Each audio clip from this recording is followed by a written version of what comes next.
Hello and welcome. We are ready to start our general government meeting. Today we are talking about the riverfront zoning discussion. We had this part 1 in August 7th, and this is part 2. And we are joint with the Planning Commission today, so we're really happy to have the Planning Commission here. Thank you for taking the time. It's nice to be together. I like it. Dina, do you mind introducing the panel up here, and then we'll do a roll call. Sure. You mean the staff group here at the table? Sure. Dina Svetlik, Community Development. Ryan Stevens, Acting City Administrator and Economic Development Director. Dan Harvey, Town Attorney. Okay. And Cindy, can you do the roll call, please? Councilmember Cochran. Here. Councilmember Gonzalez. Here. Councilmember Hamrick. Here. Councilmember Jaquez. Absent. Councilmember Meisner. Here. Councilmember Turner. Absent. Mayor Pro Tem Smith. Here. Mayor Troutman. Here. Planning Commissioner Clark. Here. Planning Commissioner Clement. Here. Planning Commissioner Ledoux. Here. Planning Commissioner Shagley. Absent. Planning Commissioner B. Smith. Here. Planning Commissioner R. Smith. Here. Chairman Maloney. Absent. Okay, we'll go ahead and turn the time over to you, Dina. Okay, thank you. And just want to welcome our new Planning Commissioner, Dee Dee, your first meeting. So welcome to the group. And you're welcome to spread out. I'm guessing Frank might not arrive this evening, so you're welcome to spread out so that everybody has a little bit more room this evening. I got plenty of room. So, as Mayor Pro Tem mentioned, this is the second work session on riverfront zoning. So, again, similar to our first session back in August, there's 3 parts to the conversation today. I will start with a brief recap of the first work session. Then we will continue into Article 2, and focus on the riverfront residential zone district discussion. And then we'll move into Article 3, which are the development standards. So first, by show of hands, I know some folks were not at the first work session, but by show of hands, who either was at the meeting or watched the tape? If I can get a sense of, okay. So I'll do a quick recap, and then we'll move into today's information. So why are we doing this? And so some of these slides will be familiar to some. Why are we doing this? The regulating plan, the Arkansas River Corridor Master Plan, was adopted in December of 2017. That is adopted as a component of the city's master plan, and so any information in this corridor plan supersedes information in the overall city master plan that was completed in 2001 for these areas within the community. So that regulating plan, one of the next steps identified in the regulating plan was to create riverfront zoning. So that's what we're here to talk about today. And the reason that we're doing this is to allow for more creative development patterns and activating the riverfront through reinvestment. So how are we doing this? We're doing this by creating 2 new zone districts. We're proposing to have a riverfront, or abbreviated RF, MU for mixed use. So riverfront mixed use and a riverfront residential. And the idea is that through this effort, we're creating a more user-friendly approach to our zoning in the community. And you've seen that a little bit with some of the tables, incorporating graphics, et cetera, in terms of the effort. So where does this sit within the code? It sits within Title 17, which is the zoning title within the city's municipal code. And then where geographically within the city could this apply? It generally could be applied between 1st and 11th Streets and generally adjacent to the Arkansas River. We had a little bit of conversation at the last meeting. The effort is primarily focused on the north bank of the river, but it's not exclusive of the north bank, so it also includes some lands to the south side, and we'll touch a little bit more on that today. And it's important to note again that this is creating the tool in the toolbox. We're not mapping, we're not changing the official zoning map of the city at this time or as part of this effort. So again, within Title 17, there's two parts to any zoning. There's the written regulations, part of the municipal code, and then there's the official zoning map. So this effort is about the written regulations and not about changing the zoning map. So then we talked a little bit about the organization and Article 1, which is the general provisions, and spent a bit of time during the last session talking about purpose and intent. And we walked through the specific intent statements in the first work session and asked for input at that point in terms of these statements. Do they really adequately cover the breadth and depth of what we're trying to accomplish at a high level through the creation of these zone districts? I have not received any follow-up comments from anybody since that first meeting. We did have some discussion at that first meeting. So those intent statements include creating a strong urban presence, really looking at the development potential of key sections of the riverfront, providing strategic guidance and exceptional development practices, allowing for flexibility and creativity, accommodating a variety of higher intensity residential, and providing for a transition from the riverfront mixed-use district and other non-residential uses to residential or agricultural uses. So in terms of the applicability, again, we have about 5.5 miles of river frontage within the city limits of Canyon City. And so the area that we're talking about this applying is less than 1 mile. And from an acreage standpoint, these are really broad numbers, but there's currently about 8,000 acres within the incorporated city limits. And this could apply to basically about 40 acres in terms of the mixed-use land area and about 70 acres in terms of the residential. So then going back a little bit to the organization. This is the overall outline that was provided in the first packet for August. So Article 1 is the general provisions, Article 2, districts and regulations, Article 3, development standards. Today we're going to be focusing on basically the Article 2 district regulation language for riverfront residential, and then we will be getting into the development standards or Article 3. And then one thing to note, the outline has tweaked slightly from the previous version. So as we were working a little bit more intently on creating the development standards, we realized that it would be better to actually add another category, so we have another section called site. So then moving into the second part of our conversation today, the riverfront residential content.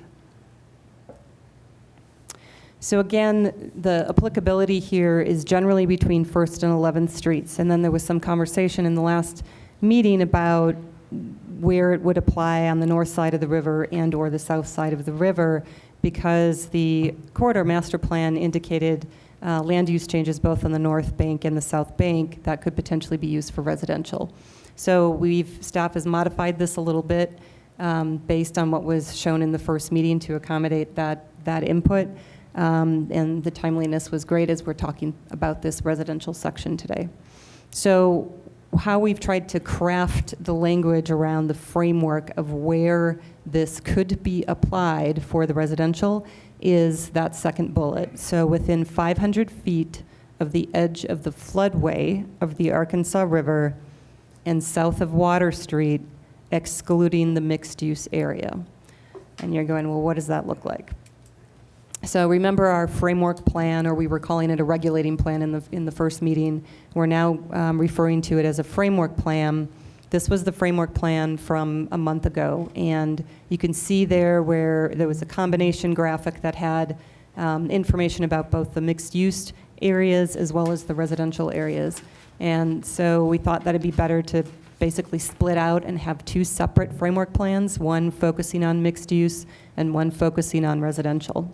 So this is the version from a month ago, and then this is the updated version. So we're splitting out, so we'll have one framework plan that talks about where the mixed-use zoning could be applied, and we talked a little bit in the last session about the calibration and why we have 3 different sub-areas. And then we are proposing to have a separate graphic. It's basically a diagram that just visually illustrates the intent of where that riverfront residential zoning could be applied. So going back to the language that I mentioned, it's on the upper right of the bullet there. So if we're talking about that being applied within 500 feet of the edge of the floodway of the Arkansas River and south of Water Street, excluding the mixed-use area, then graphically, this is generally that area where the intent is that the riverfront residential zoning could be applied, meaning somebody could come in and ask for a rezoning to riverfront residential, and there would be this diagram in the code that would show, yes, this is the area that this zoning is intended to be used for. So that's one thing that was clarified from the first meeting. Any questions on that or comments? That's the gold, It's the, yep.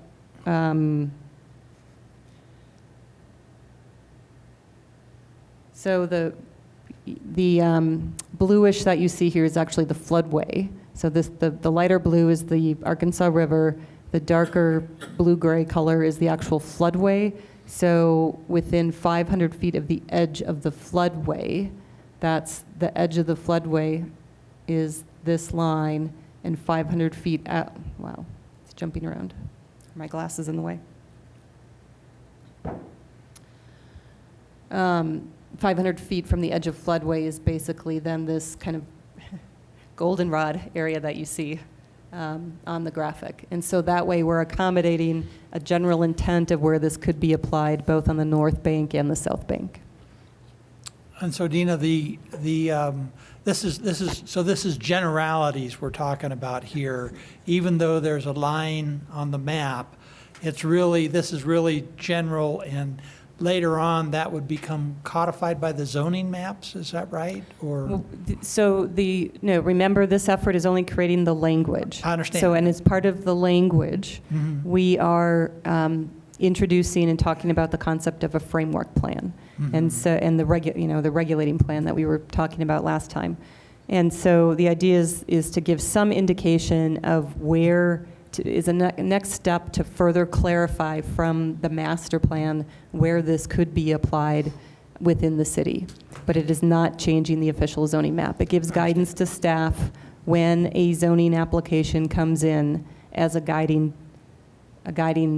element, the framework plan, to say, yes, by virtue of adopting the framework plan, this is the area where this zoning is desired to be applied within the city. right. And what my concern is that when we have maps with lines on them, there is a process we're going to go through, and we're going to eventually get to this, new approach to building in that area.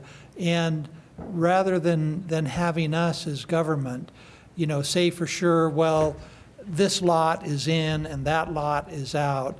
That may be a perception thing that is perhaps left better to people who want to develop property in that area and perhaps make use. And so I'm just checking to make sure that at some point that we don't end up with bright lines on maps saying, hey, you're in, hey, you're out, but that there is flexibility as we move forward for people who desire to take advantage of this. Right, and so as I mentioned or gave the example in the last session, it still doesn't necessarily preclude somebody from coming in and saying, I'll give the example of I'm in R1 and I want to change my zoning to R3, and even though most of the zoning around me might be R1 or R2, I can still come in and apply for a rezoning and ask for R3.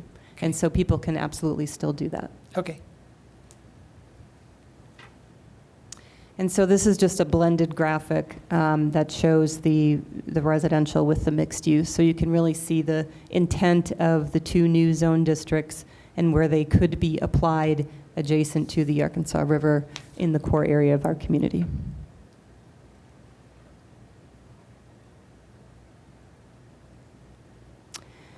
Okay, so then moving into the lot standards, the building placement, and building height. This is the same sort of organization that we went through last time with the mixed use. Again, lot standards, building placement, building height. These are the same organizational elements that are in current zone districts within our current municipal code. So first, starting with the lot standards. So here's another little bit of a side note, just walking through different product typologies to help people understand what do we mean by single-family detached, what do we mean by attached. So I'm going to walk through some of those for folks. So the graphic that you see here is basically an illustration. These are plan diagrams of small lot, single-family detached homes. So, for example, here, this is the purple color indicates the footprint of a house. The little triangles you see on these diagrams are indicative of cars. So it's basically showing how you can have a small lot, single-family detached, meaning you have 4 individual walls. Small lot development can work within the zoning language that we've crafted. The example here on the right side of the diagram is showing that small lot condition abutting a street. And then the diagram on the left actually is showing that small lot condition within a court or a courtyard or a green. So there's different applications of how you can do site planning and accommodate those types of units. So what do those look like in a built environment? So these are examples of courtyard housing, small lot courtyard housing. So this is the courtyard. It's a semi-private space, and these are all single-family detached homes that face onto that courtyard. And this is just another example of a different configuration of a courtyard. This is just another example, a little bit different type of architecture, modern architecture. This is the example of the small lot, single-family detached residential on a street.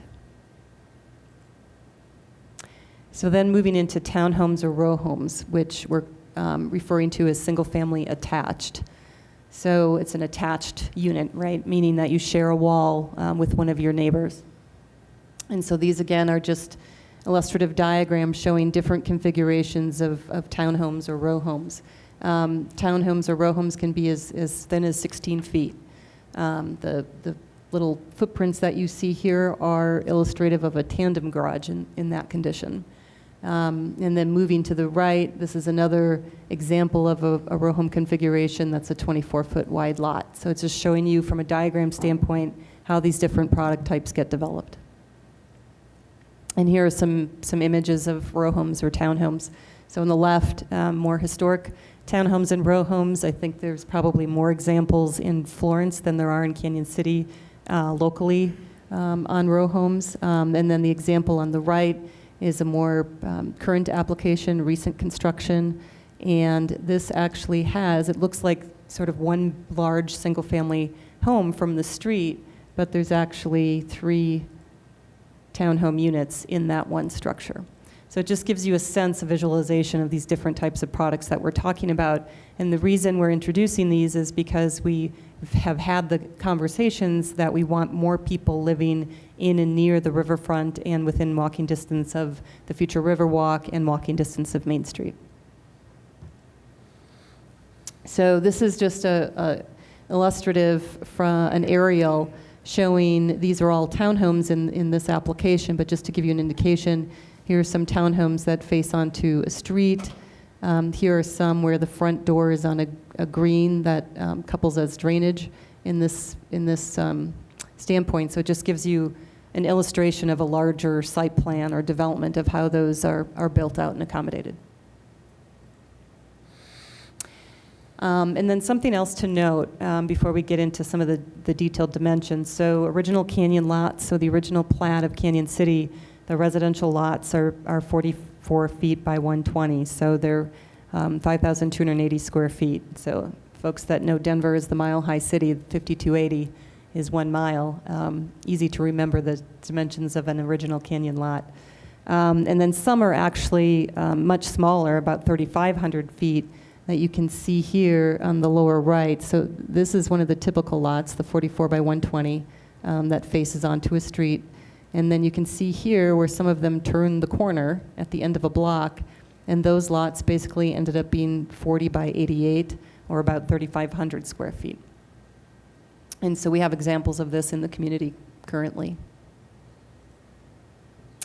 So let's jump back to some of the diagrams now and talk through the proposed standards.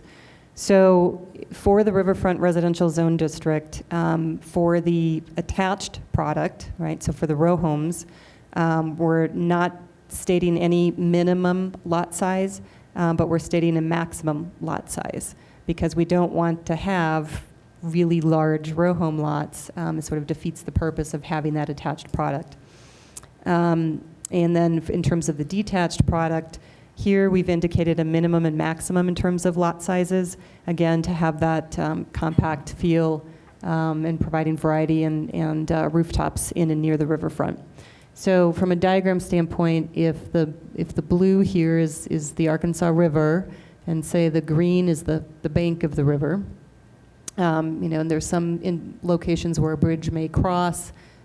Sometimes this won't be a street here, and the river will just be continuing along.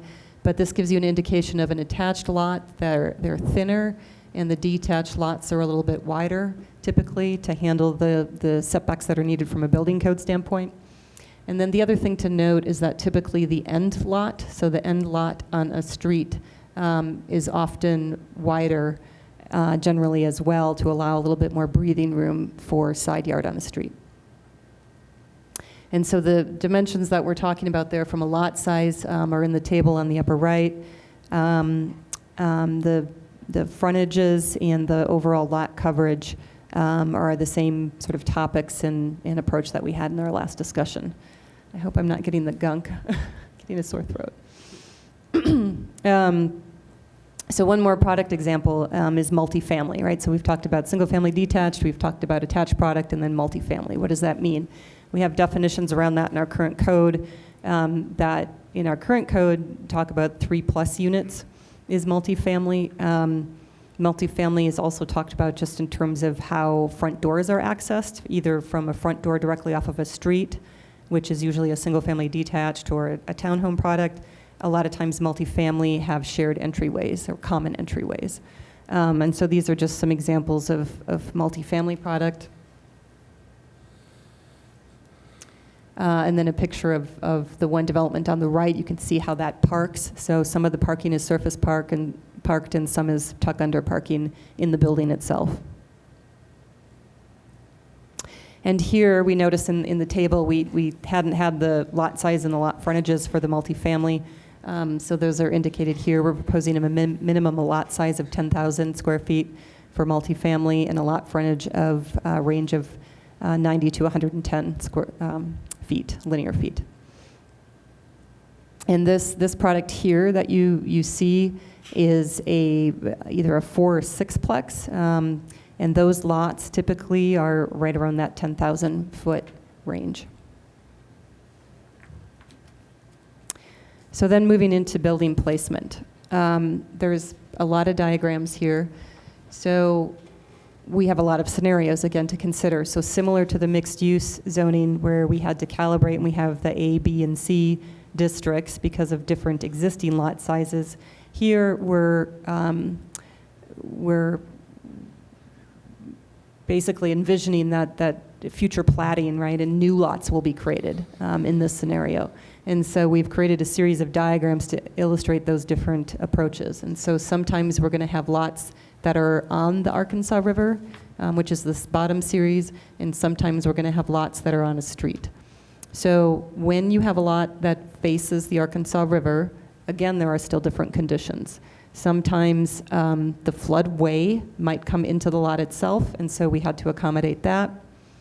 In some cases, the floodway is not encroaching onto the lot, and the lot line is actually, outside of the floodway, so there's different front yard setbacks that we accommodated. And then the diagram on the far right here just indicates a side lot on a street. The upper set of diagrams basically indicates scenarios when you have a lot facing a street. So again, you have a lot sometimes that has an alley on the opposite side. You have a lot sometimes that may be abutting to another lot behind it. And then the diagram on the right is just an example of a corner lot again. So why do we have all of these different scenarios? And you probably noticed the word lane in here. And so what do we mean when we say lane? So a street, right, the diagram on the left or the picture on the left is sort of a typical residential street in an older neighborhood, has on-street parking. This one has a detached sidewalk, meaning the sidewalk is detached from the curb or separated from the curb with the tree lawn. We know that in the city of Canyon City we have attached sidewalks, and we have some rural sections as well with no curb and gutter. So this is a street. The alley is typically the utilitarian alley where there's utilities and you keep your trash receptacles. And so what do we mean by lane? Well, we're talking about lanes being sort of what is considered a woonerf in the Netherlands, and it's basically making a combination street alley that's a little more activated and accommodating of pedestrians. And we felt that this is needed because of the scenario of the riverfront lots, which we'll see shortly. So these are not just in the Netherlands, these are also in the United States. So these are actually lanes, these happen to be in Philadelphia. So you can see the idea that basically there's some front doors or doors or access to homes off of the lane. There's access to a garage, there's parking spaces. People are moving up and down that lane. And making it safe for, kiddos and folks of all levels to be in that space. So we're proposing that as a sort of a new terminology here, abutting or opposite of the river, because we know that most people are not going to have a front door on the river because we're not necessarily proposing to build a river walk there. So their front door will have to be, right, some sort of access for visitors will have to be from that lane. And so that's why we're introducing the lane concept as part of the zoning here. Hey, Dina. Right here, Yep. Gary. On the lane issue, what kind of restrictions are on that? And what I'm concerned or thinking about, and I shouldn't say concerned, one of the issues I think about with that is fire control. I've been to a lot of the lanes where fire control for some of those buildings is extremely difficult. Are we looking at any? That's a next step. Okay. So the zoning, getting the language, addressing how the private parcel is developed, how that addresses the lane, and making sure we're accommodating the door is part of the zoning. We will then move into having conversations with staff about what does the design of that lane look like. Absolutely, let's bring in the fire department and have conversations about how to make that a great place. All right, thank you. So in terms of the building placement setbacks, now that we've walked through sort of the different typologies and scenarios, so again, if the blue here is the river, the green is the bank, you can see the buildable areas. Again, the magenta is indicating based on the setbacks that are being proposed, the green in that diagram is the buildable area of the lot. And this just gives you an illustration of what different types of actual structures might look like on those lots with the different setbacks. So then I mentioned that we have the scenario of a river frontage. So in the instance where, let's say, the floodway comes, up the bank and onto the private parcel, then we want to make sure that we're accommodating and addressing a setback from that. So we're proposing that when there's a floodway on the private property, that there's a minimum of 5-foot setback from the floodway for that residential structure. All right, so that's what this diagram indicates. And then if there's not a floodway on the property, then the top line here talks about that setback being 15 feet from the top of bank. And those things aren't that easy to measure. I mean, we have a little bit more information in terms of edge of floodway. The top of bank is, where's top of bank? So the note there is that has to be measured at time of application, site plan application. So staff will have to go out and determine definitively and agree upon where is the top of bank, where is that edge of floodway in terms of planning for that particular parcel that might be abutting the river. Is there any what am I trying to say? With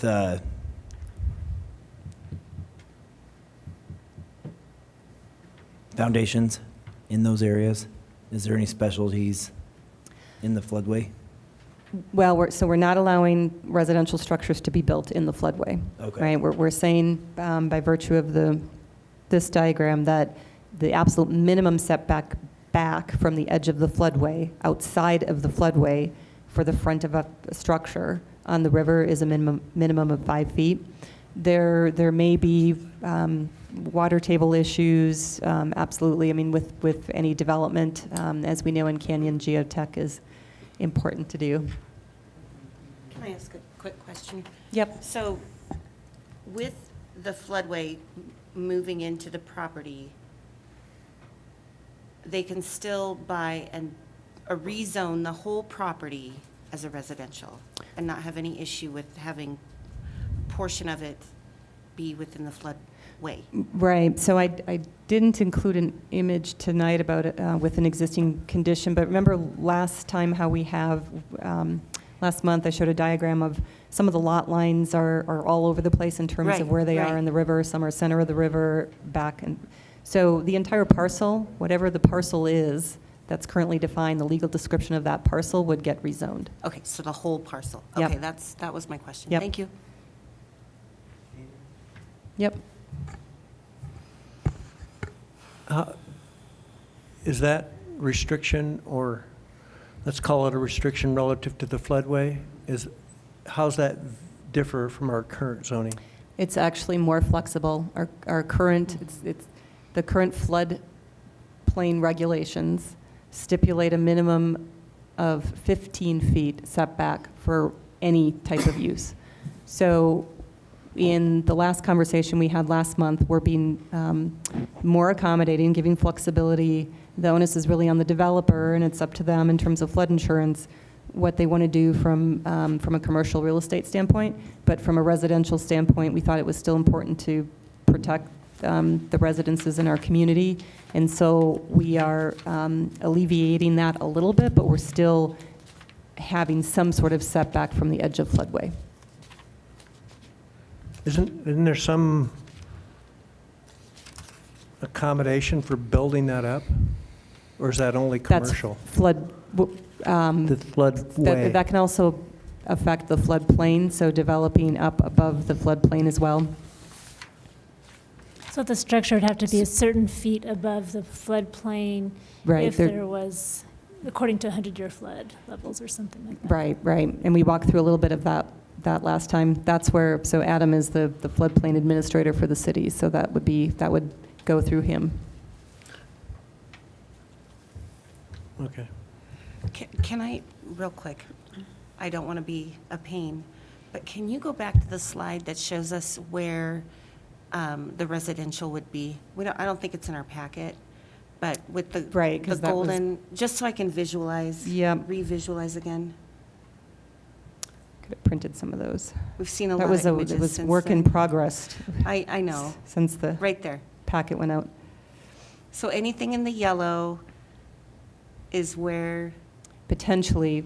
So we also, that's why not all of it is river fronting, right? Right. So we have to have language for potential future lots that are river fronting, and Sure. also potential lots that might be street fronting or courtyard fronting.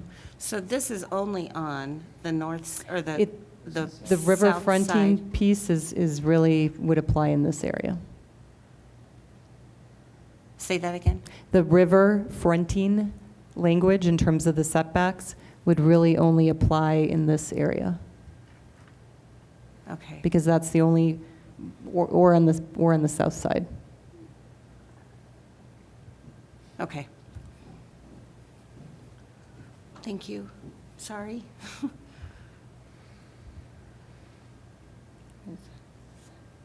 Zoom through.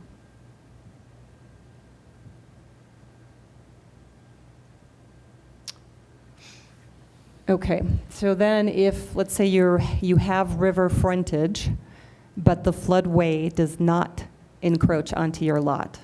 So in that case, we have a minimum setback from top of bank, which is 15 feet.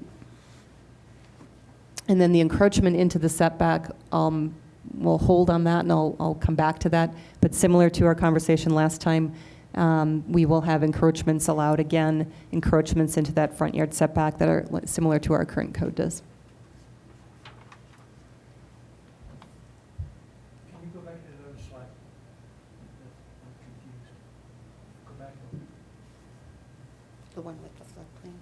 Or floodplain? So this diagram, this illustration is illustrating the condition when somebody has the floodway coming onto the lot. And it's 5 feet? And we're saying that any residential structure should be set back a minimum of 5 feet from the edge of the floodway, Okay. outside of the floodway. Okay. And then the next one is the condition where there's no floodway encroaching onto the lot. And in that condition, the setback on the riverside should be 15 feet from the top of bank. Why is that? Yeah. What if in the other scenario, your floodway is only 5 feet encroachment on the property? You could have a setback of 10 feet then. Is that correct? So say that again. Go back to the other slide.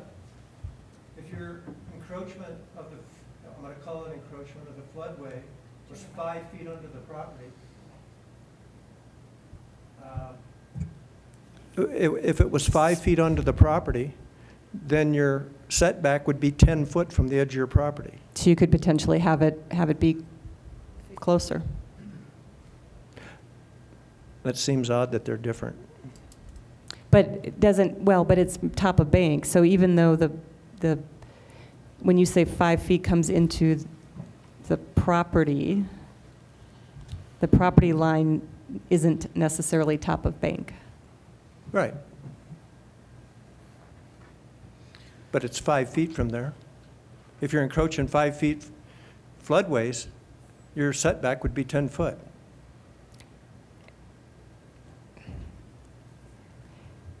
If your floodway is 5 feet into the property and the 5 feet outside of the floodway towards the river is the actual property line, then it would be a 10-foot setback. Right. But if your floodway is 12 feet into the property and you got another 5, then you're 17 feet from Right. there. So we may need to Something needs to be add some tweaked. language to Needs to be say a consistent. if then, or, yeah, and which would apply to not make it too onerous. So we'll look into that. Okay.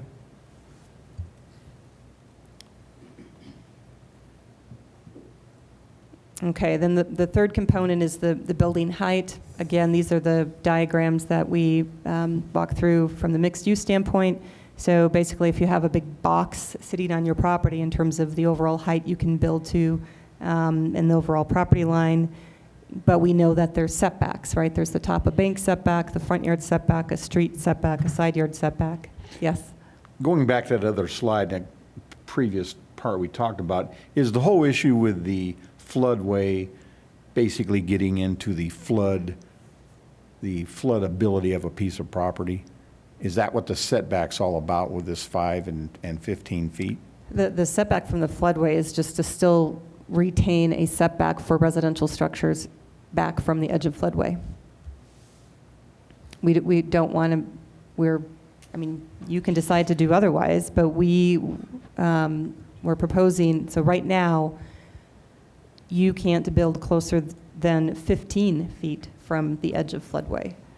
We're actually relaxing that a little bit and saying, hey, folks, if you want to take that risk, if you want to come up closer to the edge of floodway, we will allow that, but we're still going to make you stay out of the floodway. Dina, does FEMA have something to say with that and the ability to get flood insurance? Aren't there some basic requirements? It's, well, so the insurance is, the insurance is separate, and yes, it would be up to that individual owner to do their research and say, hey, what is the cost going to be for me to build here, or here, or here? Dina, how often is the floodway assessed? Does it change that often? So I may not say this exactly correctly. The elevation work was redone in the last several years, and now the funding is now in place, and the work just started to actually update the maps. And that's a couple of year effort to Okay. update the maps. All right, so we are current, basically.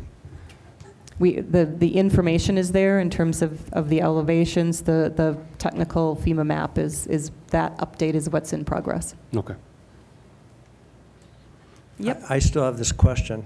I was under the impression that current code-wise, you could build in a floodway so long as the elevation of the home or the sleeping quarters was above the floodplain. The floodplain, not floodway. So remember the floodway, well, I think floodways can't have obstructions. What? Floodway has even more rules than the floodplain, yeah. as far as obstructions that are allowed or not allowed. Yeah. Let me see if I have The one next to the river is floodplain?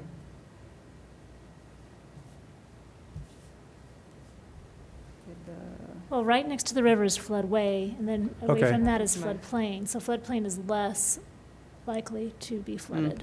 Okay. I thought I had the entire presentation from last time, but I don't. I was going to pull up the floodway information. So, right, the floodway is more restrictive, and the floodplain is less restrictive. And So that's on- based off the fact that the likelihood of the river exceeding that flood way is good and the floodplain is probable. Depending on the storm. Right. Brian, you have some engineering experience on this. You can, yeah, Brian, maybe you can help. Yeah, the floodplain is based on the hydrology, basically the flow. The floodway is a theoretical encroachment, and that's so if you were to encroach the floodplain or encroach flood fringe, the floodway is the limit at which you'd have a 1 foot or the current adoption is a half-foot surcharge. So that the floodway isn't. I mean, it's a theoretical encroachment. We want to preserve that corridor. And that, FEMA allows you to place fill in the flood fringe up to the floodway. Basically, fill in the floodway is not something you generally do. You can, Because you you can can make change the that. floodway worse by doing that. You can have obstructions to the potential water flow. of a You can flood. encroach on the flood fringe up to that floodway line. And you can actually cause adverse impact on adjacent properties Right. to some degree, and up to that floodplain, or up to the floodway limits. And our insurance rates are based on the type, how good our standards are for flooding. Is that, if I remember that correctly? And for FEMA has some basic rules too, for our rating as far as being protected from floods. And the better our standards that are enforced, the better our rating and the better the insurance rates are as well. So that's why, those are some of the reasons why we protect the floodway. Right. Anything else on floodplain or floodway? Okay, so back to building height. So each lot has the setbacks, front yard, side yard, rear yard setbacks.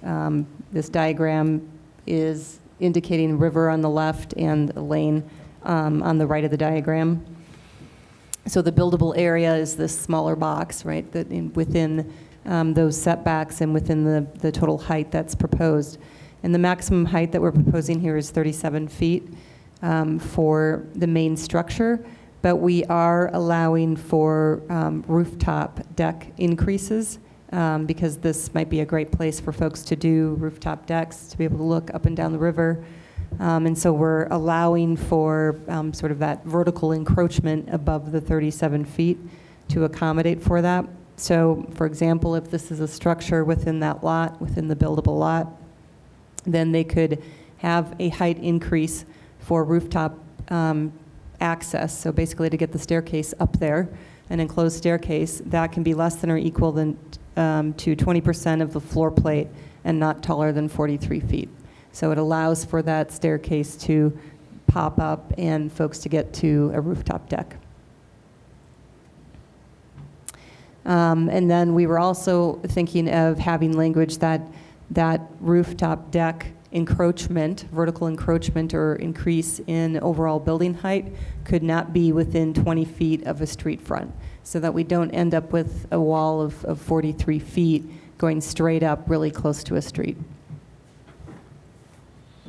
So again, this is just illustrative purposes. So on the right here, you could see this is a thin, tiny lot with basically outdoor living on the second level. You could envision this potentially overlooking the river, and then they have a rooftop deck on the top.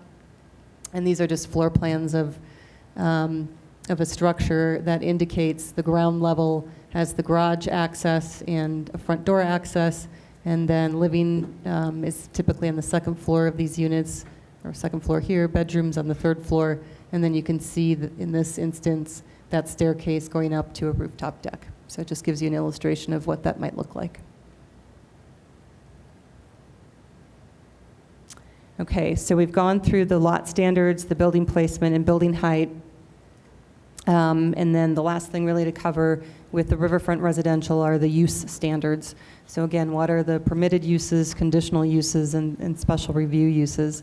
So these are very similar to what is in the existing code in terms of the permitted uses and conditional uses. And then we didn't really see a need for any special review uses in this area at this time. So then moving on to Article 3, the development standards. So again, remember the intent statements that we established at the beginning of the process. It's referring back to those. Sorry, Dina. Yep. Sorry to interrupt, but can you go back a slide when it talked about you weren't going to have any limitations? I saw modular homes on there. So you're saying that you think that we should have modular homes on the riverfront? So modular, not manufactured, right? So it could be panelized construction, which is becoming more popular. Okay. Will the modular homes be the stucco? Because I thought that was part of your priority, that they couldn't be cinder block or wood or anything like that, or? Those were more on the mixed use, for the mixed use, not for the residential. Okay. Okay, I'll have to think about that. But yeah, and I can provide pictures of different modular construction, more current examples of modular construction and how that's distinctly different than what a lot of folks know as manufactured housing. So then Article 3, the development standards. So again, going back to those intent statements, we want to make sure that we're having that strong urban presence, exceptional development practices. And so the development standards are part of the conversation. These exist within our current code. Right now, within Title 17, they're primarily all in one subsection versus necessarily being within each zone district. So the way that we've organized the development standards is to have a section on building, the section on site, that's the one that was added from the original outline from a month ago, landscaping, lighting, parking, and signs. So again, just to recall that framework plan, most of the development standards or design standards that we're talking about here would apply to the mixed use zone district, not to the residential. We have a few items for the residential, but a majority of it is in the mixed use environment. So from a building standpoint, again, most of these apply to the mixed use areas. The development standards here discuss ground floor transparency, materials, service entrances, ground floor structured parking, projections. And so again, I pulled some images together so we can give you an example of what we're talking about here. So in terms of that ground floor transparency, remember last time we talked about having that building presence along the Riverwalk and an activated riverfront. Well, similarly, you can mandate, and ask for a building edge to be close to the river, but if it's a blank facade, it's not really creating that active, lively river frontage or street frontage. So what we mean here in terms of the ground floor transparency is that generally this, the image on the left is okay and appropriate. The image on the right is not appropriate. In terms of the transparency requirements, requiring low E glass to make sure that you can see into storefronts or restaurants versus having them blacked out is important in terms of activating either a street front or the riverfront. In terms of ground floor structured parking, we don't know if this is going to happen anywhere along the riverfront, but if it does, we want to make sure that the ground floor looks more like the image on the left versus the image on the right. I don't know if you can see in here, there's actually a car inside here, so this is a parking structure on the bottom level of an apartment building. And this is along the Riverwalk. I think this is in Golden. So again, the image on the left being okay and the image on the right not being okay in terms of that urban environment. So then moving on to general site. So this area discusses drop-off bays, shared curb cuts, ground level structured parking, loading, and outdoor cafes. And the riverfront residential development standards here indicate the clear indication of where the front door is. We touched on this earlier, and garages. And so focusing on the residential in this conversation, again, it's the issue of we know we have a small lot. If there's an instance of a river frontage of a lot and the backside is a lane, we know that there needs to be some sort of access and front door from that lane. So we just want to make sure that by development of that lot, that if there's a clear indication of where a front door is. How do you go, find somebody and knock on their door? And so just an indication here where if in this picture, if the lane is cut off and this is a car park area, that there's an indication of access to a front door. So this picture might have, off the picture to the left, might be a garage at the ground level, and the entrance going up to the front door might be on the exterior going up to the second story. So then moving into landscaping. So the mixed-use area discusses trees, pervious surface areas, fencing, and screening. And so these are just a couple of examples of basic screening for trash enclosures. The one on the right, pretty basic. The one on the left is quite fancy, out of Corten. But just, we don't want necessarily those trash receptacles sitting out along our brand new riverfront or riverwalk. And then in terms of the riverfront residential, the landscaping treatments are pretty minimal, and they actually allow more flexibility from a fencing standpoint, knowing that you have a very small lot. We're actually allowing a 6-foot fence to potentially be in that front yard or lane area, knowing that you're going to have a very small lot. So whereas the current code has a maximum height for front yard fences, and while we're allowing a 6-foot fence to be in that front area or access area, we're also still asking for transparency in the top 12 inches so that there's some visibility in and out of the lot. Why the difference? What's What's your thought, their theory, between the 3 and the 6? So again, the existing lots, the proposed lots for this area are small residential lots, and so the coverage of those lots is higher in terms of a building footprint.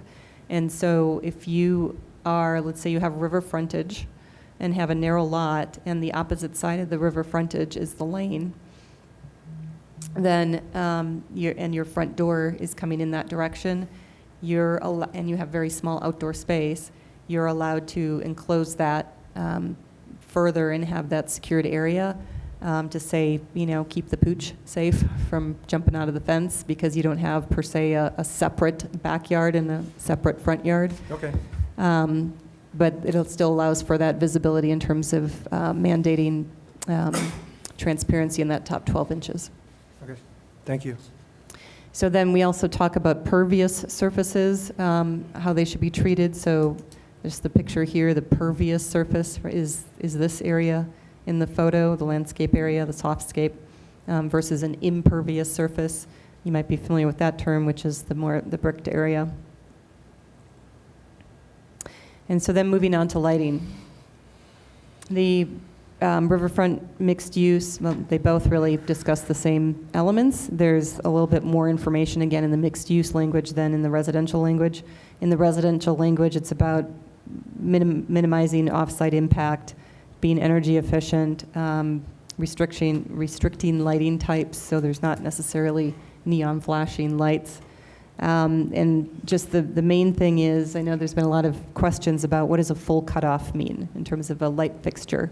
So we really want to make sure that we're having cutoff fixtures in these areas so that there's not light pollution either up into the sky or onto neighboring property.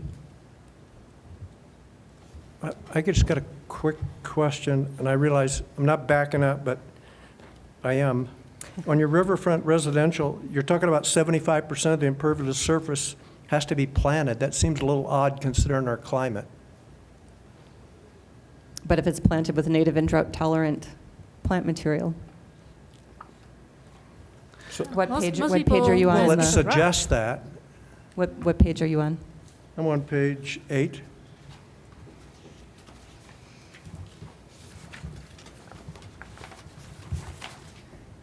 Item 2B1. Right. So, yeah, the idea there is just to make sure that we don't have, again, these are small lots, so the amount of area that's actually on the ground that could be pervious or impervious is relatively small. But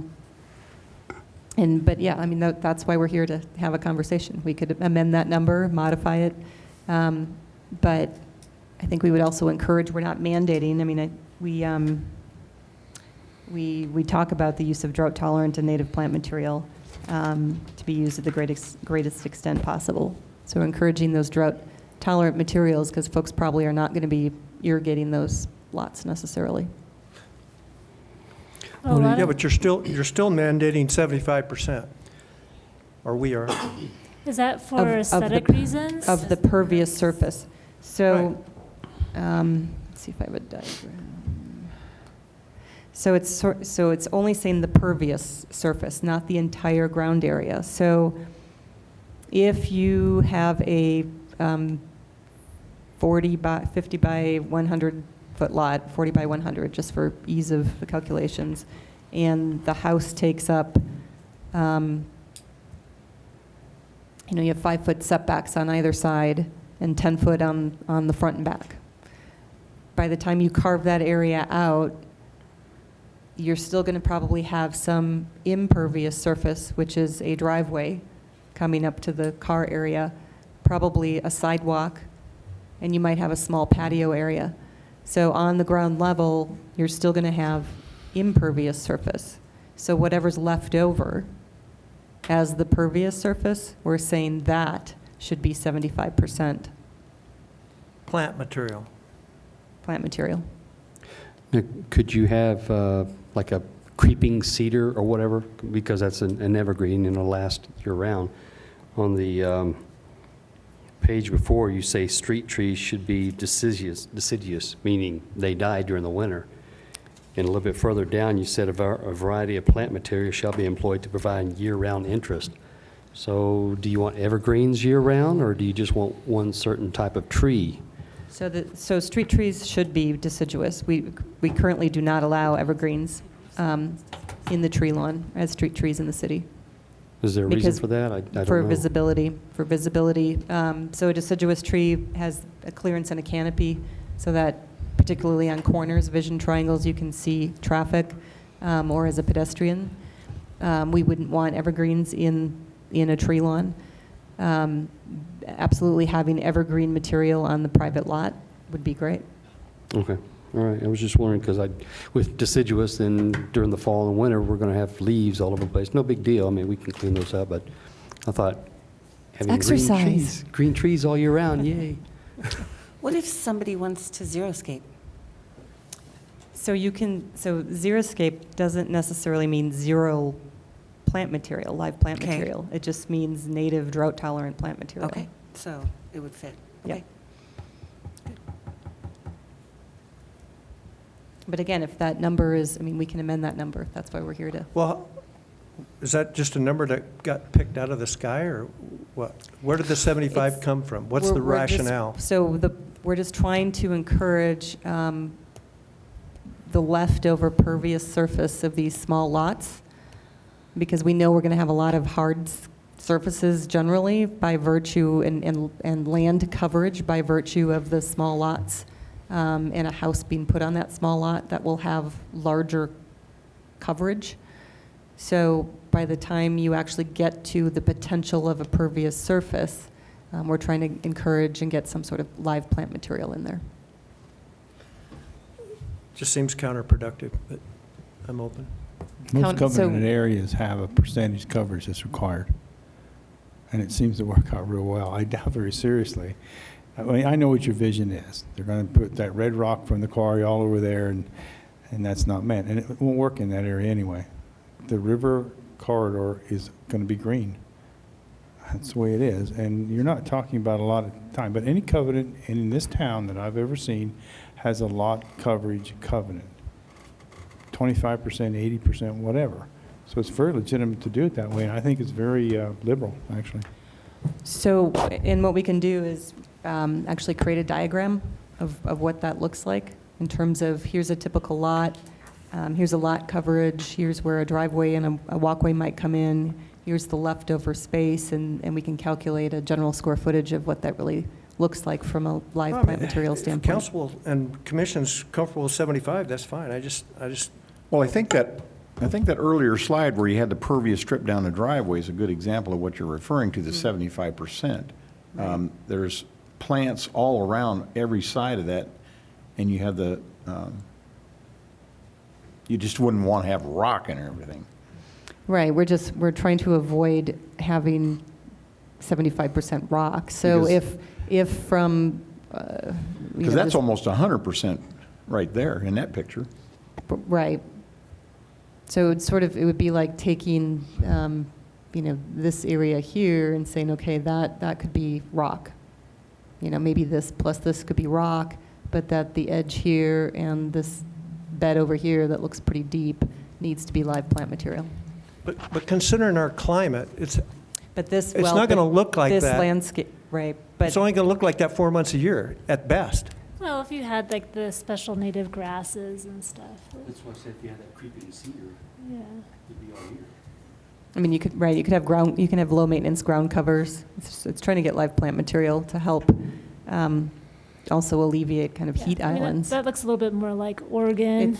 You can have I a was spring- trying to get a lot of pictures, so yes, that's a little lush in the picture. I think you I would agree. install a sprinkler system. It could be so Maryland.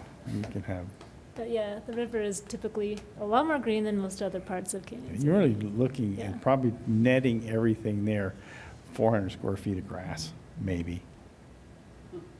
Or anything, and you can put a sprinkler system in, a drip system, whatever. So that's a modern house. I have it in my old house. I- Automatic sprinkler system, or? Yes, and someone to mow my yard. I don't do that. I think it's very, You have a very nice lawn. Yeah. it's nice because I don't do it. But I think this is very acceptable. I really do, so. Okay. Are we done on landscape for now? So again, the lighting standards are pretty similar in terms of what they're trying to get after for both the mixed use and the residential zone districts. The key element is minimizing that light pollution, whether it's a commercial application or a residential application. And I can tell you when that light blares in your bedroom window all night. So they make Personal shades experience for there? Yes. window blinds. So, okay, that's lighting. So then moving on to parking. So In terms of parking, the mixed-use regulations talk about some general regulations, when to reference 1728, which is the current large section in our code that talks about off-street parking and loading. It talks about some minimal landscape for parking lots. And then lastly, it calibrates the parking requirements for the unique riverfront environment. And I finally got to use this. So Olivia is our future urban designer in Canyon City because her graphic that she did in the holiday paper with City Market is showing these great green areas leading up and a happy pedestrian getting safely from the front door of City Market back to their car. So we have a future urban designer in Olivia. She could have saved a life, literally. So the calibrated parking requirements. So what we've done is we took a look at both our central business district and the general commercial district that we have, and it's basically the requirements that we're proposing are in between both, right? So right now there's 0 off-street parking requirements for the central business district, and the requirements that are currently written for the general commercial district are pretty strict by many communities' standards today. So we've blended that a bit in terms of proposing the off-street standards for the riverfront area. The language also provides for more flexibility in off-site and shared parking options. We have language currently in our code that addresses off-site and shared parking. We're creating more options and being a little bit more flexible with those. And with that, this is the table that we had put together for the mixed-use area in terms of the parking requirements. And remember, this is split out into those 3 sub-areas based on the framework plan. So we're generally, the requirements are trying to be more, I guess, more on the strict side the further east you get, and less strict or more accommodating, more flexibility within the core area from 1st to 4th Streets. And you can see the numbers here in terms of the various parking requirements and those ratios. Yep. Excuse me. So when we're talking about the lanes, or the Norwegian word, or whatever that was, no motorized vehicles on those, correct? No. Yeah, you can have a motorized vehicle on the lane. So there Right. would be parking on those lanes, or? So the lane concept is right now only envisioned to be applied in a residential context, Okay. not necessarily in this mixed-use context. Okay. So the assumption in terms of the mixed-use areas is that you have traditional streets and alleys that might be developed as part of any redevelopment in this area. So, but then you're saying, maybe for clarification, the residential lanes, that's more for the property owners to get to their home and access their garage. Right, right. And visitors to Thank you. access doors, yep. Okay. Is there parking on the residential lanes? We, Or would they be on the driveways? it and could in the be, garages? well, we need to talk that through. That's something Okay. we need to sit down and have a conversation with Adam about. And it might depend on the fire access requirements and things like that. I mean, I could see little pull-offs, but not necessarily kind of a traditional on-street parking. Right, because that would Right. turn into a street. Right. So this is the parking standards that we're proposing for the 3 mixed-use districts. And we will continue to review the list here against the uses that we talked about last month to make sure that everything is accommodated. As I was going through this, I noticed some of the language.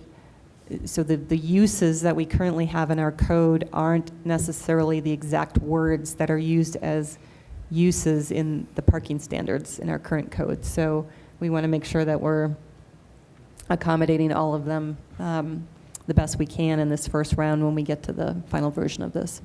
So if you're talking about professional services, and I lease a 2,000 square foot building, I have to have 4 parking spaces. Yep. Yeah, that's very acceptable. Yeah, two per And, you know, if you thousand. had a is- 7,000 square foot retail operation, you need 11 spaces, 10 spaces. That's not a hardship. So it's providing some off-street without being as onerous as, say, parking for a Walmart or other big box store. Sure. And then the requirements also provide for, as I mentioned, for flexibility on off-site and shared parking options. They accommodate for car share. So let's say there was a multifamily development that came in. They could potentially get a reduction in their off-street parking requirements if they would provide a car share option to their residents.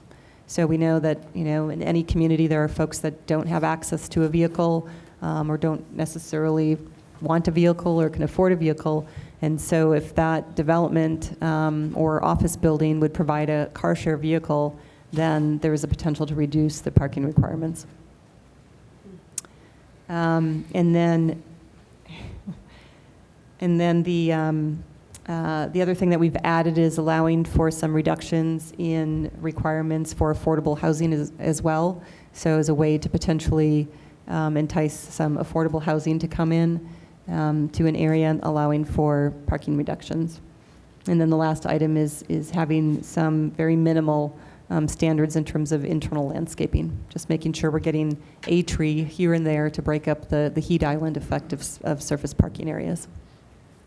Not to divert us too much, but do you have a definition for affordable housing? We would, so what I'm proposing to use here is 80% of AMI or below.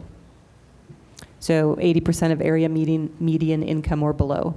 If the development would be providing housing at that income level or below, then they could ask for some parking reductions. And the way that you, as a developer, the way that you achieve that is through subsidies. Is that not correct? You mean in terms of building the affordable housing? Most of the time, the 80% of AMI or below does have some sort of assistance.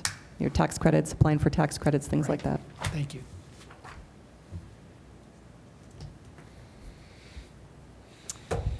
So then the residential regulations. Again, there's some general regulations. It indicates when to reference the current off-street parking and loading, and then we've calibrated the parking requirements here, basically just lowering them very slightly from the existing standards that exist within our code for residential units. So I think the single-family dwelling requirement is actually apples to apples. That has not changed. For off-street, the two-family dwelling, we've brought down to requiring just one off-street instead of two. We currently don't clearly indicate any parking requirement for a studio apartment in the code, so we're clarifying that here if somebody builds a studio within this area. So those have been calibrated as well.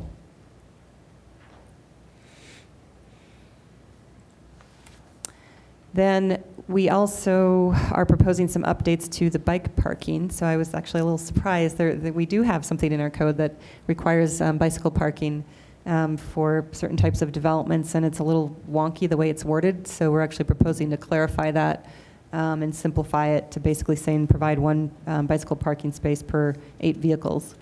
And then we would also allow for a reduction in bike parking for things like assisted living, skilled nursing, inpatient, those things that might not apply at all, actually, now that I'm going back and thinking about the uses that we're allowing in this area. So we'll check that.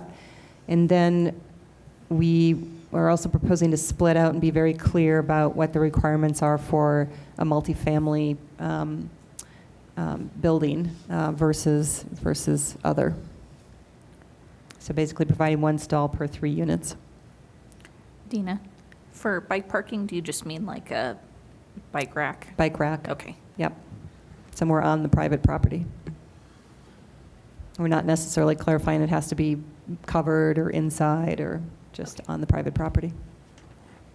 Well, have we considered any kind of, and I'll call it motorbike parking? Oh. There's been places I've visited, they'll take a parking spot and split it into 3 and require that. Not so much in lieu of bike parking, but in addition to parking. some people ride motorcycles and don't need a whole parking spot for their bike. Right. We haven't accommodated anything to that effect, but we could. Okay. Thank you.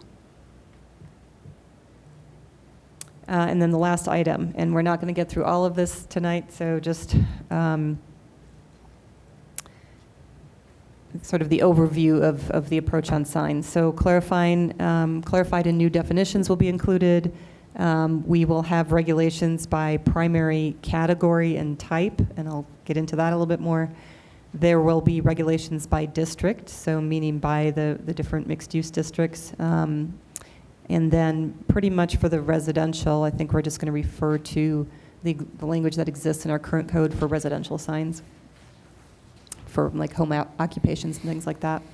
And then the fourth component is the general regulatory language and parameters about how do you measure a sign and how do you apply for a sign.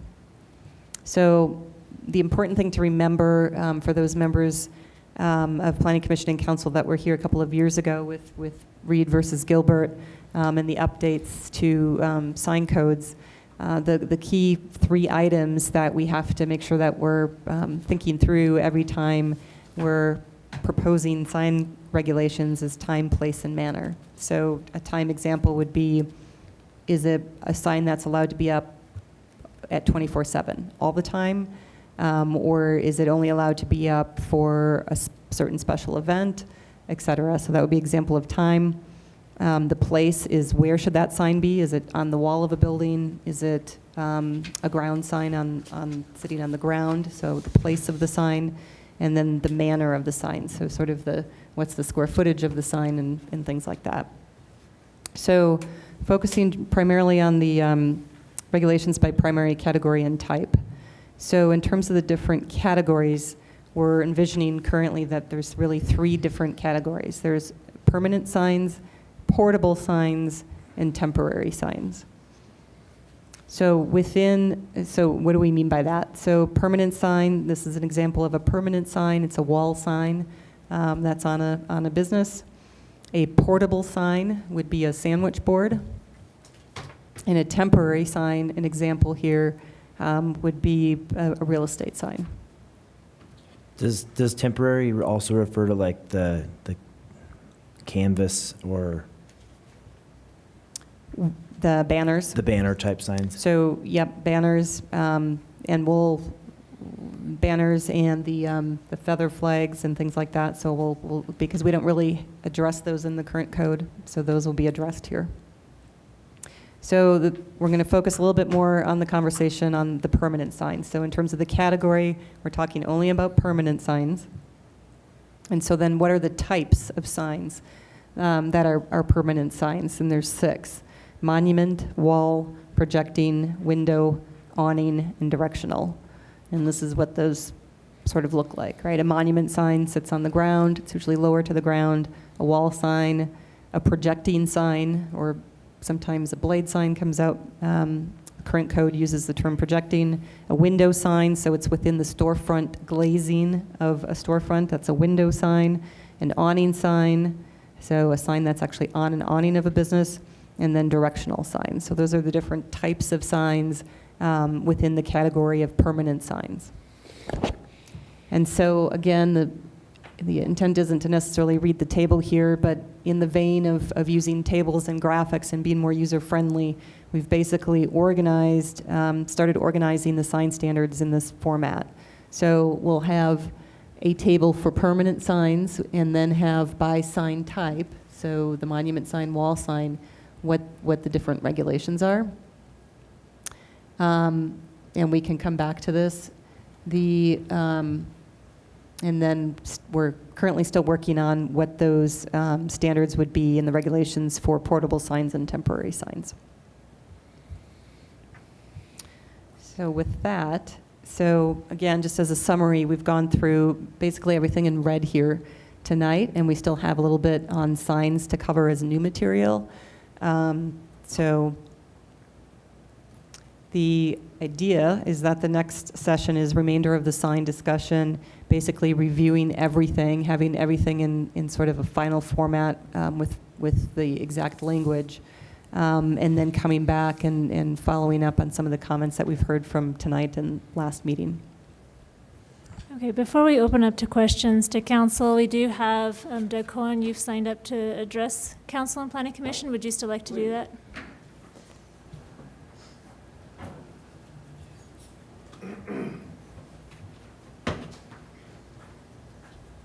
My name is Doug Cohen. I live at 1102 Vine Street, but I have a property at 1028 Vine, which is right on the edge of the riverfront residential.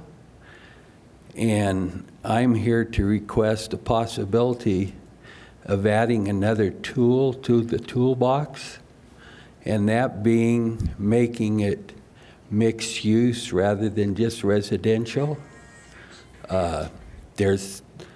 I think that there's things that could be put in conjunction with housing, coffee shops, something to that effect that would fit nicely.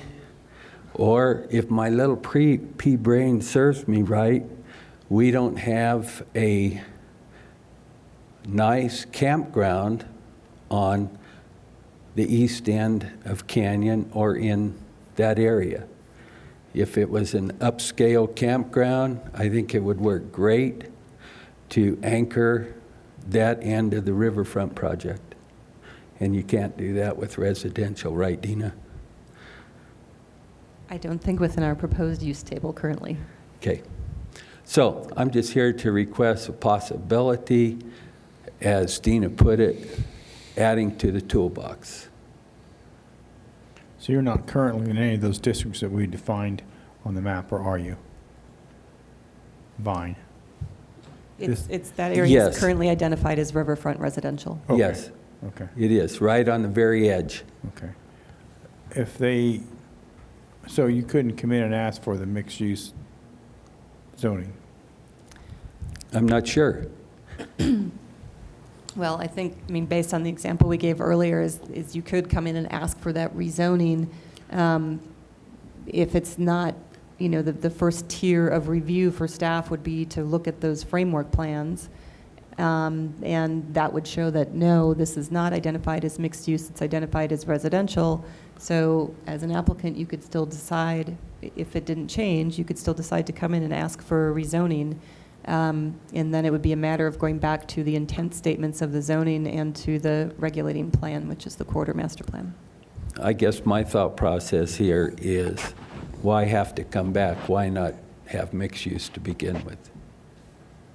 Is that section that he's talking about always been residential? No. It Was is not resident, it's industrial.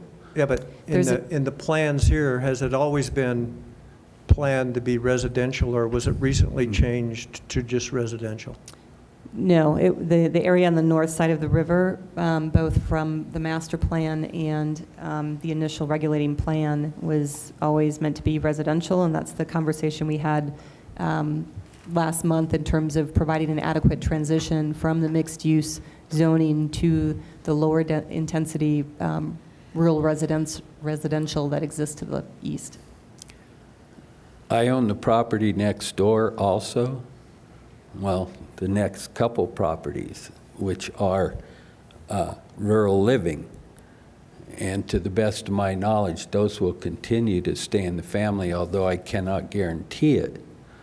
But that provides a buffer zone or whatever. Right. To a more densely populated residential area. I come from California, maybe that's what's wrong with me, but in American River, there's commercial properties right next to Strawberry Ground and such, and it doesn't seem to cause a problem.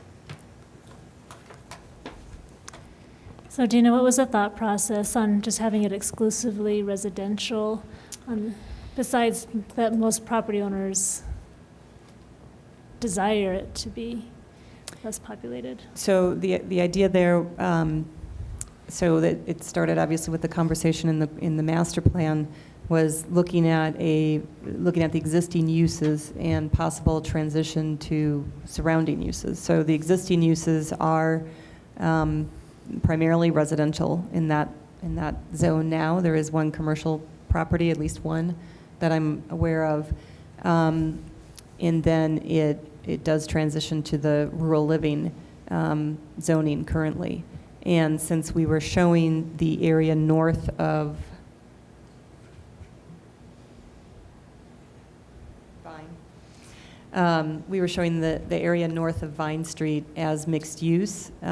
We were then transitioning south of Vine to pure residential. But even on the west side of Vine, is that still industrial or commercial? On the north side of Vine, it's a combination of commercial uses abutting 9th Street primarily, and it's a mix of industrial uses, commercial uses, and some residential uses. Okay, any comments from council members? Could it, in that particular area where you're, as I recall, you've got 9th Street, 10th Street, then 11th Street, and that's where Vine's at? Because we don't go any farther than 11th Street. Right, Vine is perpendicular, so Vine goes east to west. Right. So wouldn't the mixed use maybe be more appropriate as you have rural living, mixed use, and then residential? As a buffer, sort of, because that could be used to the convenience of the residential zone that would be essentially more to the west.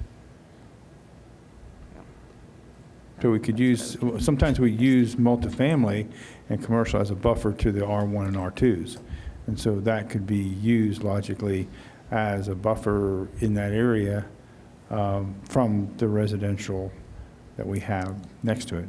Then you have rural living to this on the gray side, and then you've got Vine, that could be mixed use or a portion of it, and then you have the residential. Could use it as a buffer, I guess that's the question. Right, so I guess the intent was that the reason that this stayed residential is that residential did act like a buffer, because it was envisioned, as we talked through, smaller lots, a higher density of development. So the thought was that the residential here would be the buffer from the rural living to the mixed use. But, we can consider modifying this and showing this section of the North Bank as mixed use as well. I'm just asking you to consider it. Yeah, I think Thank that's you. something I need to marinate with, that concept. What? Because it is nice to have, Well, it's kind of an outlier. It's Riverfront. on the other side of the river as Yeah. composed to all the ones on the south side of the river. It's sort of an outlier, and I think that it could be used any different way. it could be a fun little residential niche though along the river. It's easy access to 9th Street, to other commercial property. I could go along with that, but I don't get Any a other vote. comments from council? I don't know if we have to make a decision today about that, do we? No, but It is a very interesting I think that area needs to be concept. looked at. Yeah, something we need to take some extra care and consideration on that. Any other questions from council members? Well, I would just, Dina, you've done a lot of really hard work on this, and it was really well done, really explanatory, and I can tell you've put a lot into it, and it really helped, at least for me, visualize the potential of the river corridor plan. And thank you for all that you've done on that. We're really lucky to have you on board. Yeah. Thank And you. I would, in my profession, I would like to see that built today, because I think there's some sales that could be appropriated right there. But we have to understand that we're not looking for our generation. I'm in the old generation. The next generation that we see coming up that we were planning for is going to love that. I think that's just great. But again, right now, the condos and townhouses are becoming hot items where years ago they weren't. So there is a definite trend toward that sort of modern home, small lot, easy maintenance, get on your bike and go trail riding. Mhm. That's what we want. And I think that's the next generation coming And up. that shared open space. The shared Yeah, open space, yeah, I yeah. definitely want to be more futuristic in that planning, and thank you for accommodating that. That's very well done. Thank Yeah. you. So I just need to, in terms of the upcoming dates, right now, the schedule, we were planning on having a third joint work session. We appreciate the planning commissioners joining us for these sessions. So that is planned for October 9th currently. The idea there is that there would be basically the full language and everything ready October 9th for one final work session to walk through any new material, review some key comments that have come up, and then go through any questions or comments, concerns you have once you have the full language and everything pulled together instead of presentation form. And then go to Planning Commission on October 23rd, and then potentially have first reading at Council on November 4th. So we need to know if there's any comments, any thoughts coming out of this meeting. Please send those to me in the next 10 days. Awesome. I do have one question for Ryan. So after we do the rezoning, what's the next step to encourage some of this development to take place? Well, I think for, our mixed-use development, a lot of that hinges on what's happening at Skyline Steel, and I think, looking for those catalyst projects like Skyline Steel, the ice plant, and really trying to move forward from that standpoint and show what the power of having this different language can do, and having a new aesthetic along the river. All right, any final comments from council? I just have a question. I know most of this property is already owned, correct? There- Right, it's either in nothing's- public or private ownership. Right. Yep. Is there been expressed interest for the zoning to be changed for developers or? I can say I've had some folks reach out and ask about this process and how soon it would be done, and showing interest in rezoning I and have- using this tool. I have as well. That's good news. I think that's primarily on the north side. If you move to the south side, those people, for the most part, are not interested in change. And they don't have And they have lots of tar. Yeah. I'm not going to say, but those are the residential aspects of that, yeah. Absolutely, and Council. Forcing Yeah, anybody to. Councilwoman Cochran's absolutely correct. It's private property. Right. They don't have to change if they don't want to. It's just a tool that's there and available for them if they ever change their mind. Right. And this is a planning exercise. I mean, at its base, like the mayor says, what we're doing is we're really making, establishing the framework for future generations. We'd like to see something, as quick as we could. Be really nice. We do have some opportunities, the catalyst projects, but the idea is to provide something that will by itself help develop the river corridor. That's something that's been identified now for years within the community as something that we've got that we need better use of, and this is one way to get it. Thank you, well said, Councilman. I think with that, we're ready to adjourn, and thank you so much. Thanks, Tina.